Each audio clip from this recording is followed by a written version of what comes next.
Yan, magandang hapon sa inyo lahat mga kamanok. Ayan, welcome back ulit sa aking YouTube channel. Yan, Kamanok Tube. Sa Bungero, ayan, ito po yung ating i-flex ko lang po yung ating tractor sweater. Ayan, ito po yung kinuha ko sa kahulugan. Ginawa ko materyales. Ayan, meron na rin ako mga anak niya pero nabenta ko na yung iba. Ayan, bali ilan na lang yung natira sa akin. Pumili lang ako ilan na ititira ko. Ito yung ating tractor sweater.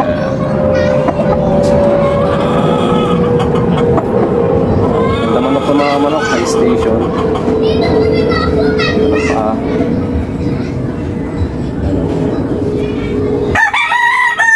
Balansyado. Medyo pamolting na siya mga kamanok. Ano, dry na. Lapit na siya mag-mold.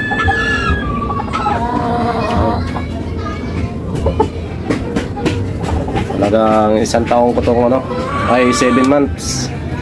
7 months ko rin itong hulugan. 7 mali isang taon na siya. Isang taon na po siya mga ano. Nakuha ko to nung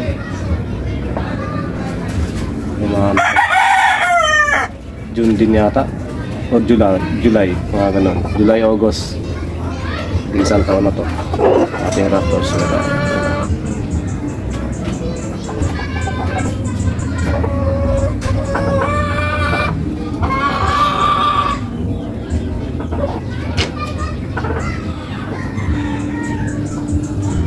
Dito naman.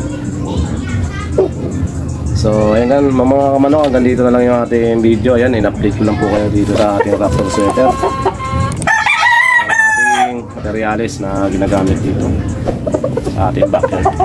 Maraming salamat mga kamanok. God bless po sa inyo lahat.